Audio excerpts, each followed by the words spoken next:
Le 26 février dernier s'est tenu dans les locaux de Qualita le forum de Qualita pour l'éducation, la parentalité et la famille. Nous sommes aujourd'hui en studio avec Liat Var de l'association Orim Olim, ainsi que David Granovic, conseiller parental entre autres de la municipalité d'Ashdod, et qui vont nous raconter cette belle rencontre. C'est parti. Les professions réglementées et les équivalences, les dossiers Qualita, en savoir plus sur l'ALIA. Bonjour à vous, merci d'être avec nous aujourd'hui. Bonjour Liat, bonjour David. Alors, la parentalité, l'éducation, la famille, c'est un vaste sujet, j'ai envie de dire. Alors bon, je vais commencer. On a parlé de la parentalité en mettant le point, quand on parle de l'ALIA, pas seulement sur les enfants, parce que c'est vrai, on parle énormément de la problématique des enfants dans les écoles, et c'est une véritable problématique, il faut beaucoup en parler, et on parle moins de ce qui arrive aux parents. On parle du travail, on parle d'un tas de choses, mais on ne parle pas en tant que parents. Et là, ce forum nous a permis de mettre le point, les accents, on va dire ça, le point sur les i et les accents sur la problématique des parents quand on arrive d'un pays à un autre, quand on fait son ALIA. Alors justement, cette problématique des parents, j'ai l'impression que chez Orim Olim, c'est un sujet que vous accompagnez vraiment des familles ou des parents toute l'année autour de comment aider ces parents en fait à vivre le challenge de l'ALIA, c'est cela ? Oui, en effet, nous travaillons en collaboration avec l'ALIA de groupe, dans laquelle nous proposons une préparation aux parents déjà en France, au travers de séminaires, d'ateliers de parents, dans lesquels nous abordons les sujets de l'éducation, la différence d'éducation en France, en Israël, mais ce n'est que vraiment toucher du bout du doigt. Le travail sérieux se fait quand ils arrivent en Israël et qu'ils sont confrontés à cette nouvelle intégration, et nous avons des cours, des suivis, des groupes de parents, des groupes de parole avec les parents, dans lesquels petit à petit nous accompagnons les parents dans ce nouveau challenge qui est de découvrir leurs enfants à la lumière de l'éducation israélienne. Alors l'éducation israélienne, vous la connaissez bien puisque vous y travaillez. Et alors, quelles sont par exemple les problématiques qui reviennent souvent, les points d'interrogation que les parents, face auxquels les parents se trouvent souvent? Alors, on va essayer de faire ça rapidement et de parler de processus qui se passe à l'intérieur des parents. On va dire ça à l'intérieur, parce que je ne vois pas d'autres mots. C'est-à-dire qu'on est devant un véritable défi émotionnel. Et les parents qui arrivent avec leurs enfants de France, quelque part, sont en perte d'autorité parentale. Alors, cette perte d'autorité parentale est tout à fait logique quand on passe d'un pays à l'autre, quand on est immigrant, c'est pas important dans quel pays on va aller. Mais là, le défi est encore plus grand, parce qu'on a l'impression de rentrer chez soi. On a l'impression qu'on va être super bien accueilli, et c'est pas si simple que ça. Et là, le défi devient très important. Et il est double.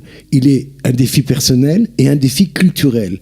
Un défi émotionnel par le fait du passage et un défi culturel. Deux éducations différentes, deux façons de voir la parentalité, deux façons de voir, une autre façon de voir nos enfants. Et il faut réagir et il faut apprendre ça très rapidement. Et c'est très difficile. Alors, Qualita, qui est donc cet organisme qui s'occupe des Olim de France, il y a 2 ans, on avait eu pendant longtemps un congrès des associations, ce forum donc, qui se réunit, qui essaye d'aider en fait, les professionnels de l'intégration à donner des formations, etc. Donc c'est dans ce cadre-là que ce 26 février, nous nous sommes réunis. Alors, on va parler un petit peu du programme d'aujourd'hui. On a eu tout d'abord un débat qui était mené par Bernard Zanzouri, donc, qui est le directeur de son association ADO. Et puis on avait ensuite une conférence du docteur Claire Benarous-Feldman. Est-ce que vous pouvez me dire peut-être une idée chacun de ce que vous avez retenu de cette conversation, de ce débat? Peut-être Liat, j'ai fait... Liat, Liat, dites-moi par exemple une idée qui vous a plu aujourd'hui, avec laquelle vous repartez. Bernard Zanzouri a a raconté une histoire, en fait. Ah, d'accord. Qui veut bien refléter ce qu'il voulait transmettre, la perte d'identité ou la difficulté de trouver sa nouvelle identité. Et il parlait de lui-même. Quand il est arrivé en Israël, il s'appelait Bernard. On lui a dit qu'il fallait qu'il prenne un nom en hébreu. Alors il s'est appelé Masoud, ça n'a pas convenu. Et ensuite il s'est appelé Saadia, on lui a dit que c'était yéménite. Et ensuite il s'est appelé Asher, etc.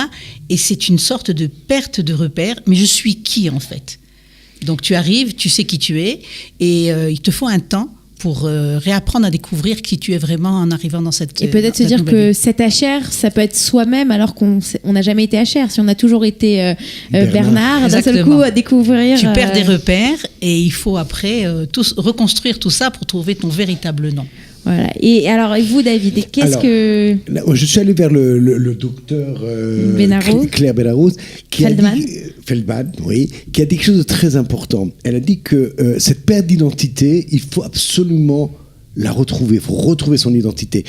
Et on la retrouve à travers le regard des parents. Alors, si les parents eux-mêmes n'arrivent pas à conforter leur propre identité, l'enfant va se perdre, va perdre du temps, va aller à la dérive à la limite, et c'est ce qui se passe souvent avec les enfants. Alors pas toujours, bien évidemment, on a des parents qui sont forts, qui comprennent et qui arrivent facilement à retrouver une identité. Mais à partir du moment où on a du mal à retrouver cette identité, les enfants sont aussi en perte de vitesse et on risque de perdre le rapport entre parents et enfants.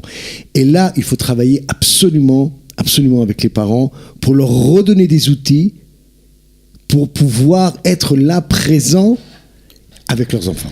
Alors, et vous pensez par exemple à certains outils, qu'est-ce qu'on peut donner aux parents quand vous accompagnez des parents enfin tous les deux vous accompagnez des parents au final, hein. Quels seraient par exemple ces outils que vous pouvez leur donner quand un parent arrive ici, il parle pas l'hébreu, il se retrouve à l'école comme ses enfants, hein. Ses enfants ils apprennent le Aleph Bet parce qu'ils sont en Keta Aleph, lui il apprend l'Aleph Bet parce qu'il est à l'Ulpan. Qu'est-ce qu'on peut lui donner pour lui donner un petit boost et puis lui permettre de passer cette période de transition le plus facilement possible? Et notre slogan, si on peut dire, au Rimolim, c'est « Ici, nous grandirons ensemble ». Parents et enfants. C'est beau. Voilà. Et dans la mesure où les parents voient un défi extraordinaire de pouvoir être là et de reprendre la marche de l'école, nous sommes là, nous apprenons, nous grandissons. Les enfants arrêtent de voir les parents comme des immigrés qui ont perdu leur repère. Voilà, eux aussi. Ils recommencent et ils apprennent et ils grandissent et ils vont nous servir de tuteurs jusqu'à la fin de nos jours. C'est pas perdu, au contraire. Alors je vais rajouter que souvent l'Olé Hadash a l'impression que Israël ou ceux qui veulent le recevoir en Israël lui disent tu sais rien, on va tout te dire, on va tout apprendre. Alors que l'Olé Hadash vient avec des outils énormes. Mais c'est vrai qu'il a du mal à s'en servir. Il est dans une nouvelle langue, dans une nouvelle société, dans une nouvelle culture. Mais il ne vient pas sans rien. Donc, je crois que la première chose que l'on doit faire, c'est écouter l'Olé Hadash et lui donner la possibilité de parler. Alors, si c'est en hébreu, s'il peut le faire en hébreu, c'est fantastique. Mais s'il ne peut pas le faire encore en hébreu, il faut lui permettre, lui donner les endroits, les groupes qui lui permettront de s'exprimer et de se renforcer à travers l'expression. Après les outils, tout doucement, on arrivera à lui donner les outils, mais d'abord l'écouter. Alors, je pense que c'est important aussi de parler d'une présentation qui a été faite durant cette matinée.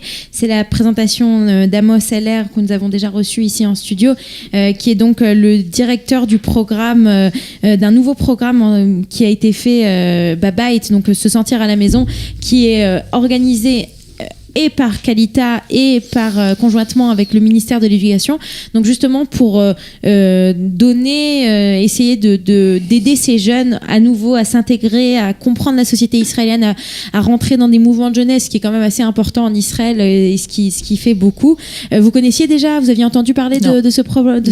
Oui. Ah, bon, d'accord. Un point ici, non, je rigole. En tout cas, je pense que vous étiez ravis de savoir que ce projet a été lancé vraiment il y a quelques semaines. Je vous remercie d'avoir été avec nous aujourd'hui, Liat Var et David Granovitch. Et puis, j'espère qu'on pourra se revoir au prochain forum des associations de Kalita. Voilà, merci beaucoup. Merci. Les professions réglementées et les équivalences, les dossiers Kalita, en savoir plus sur l'ALIA.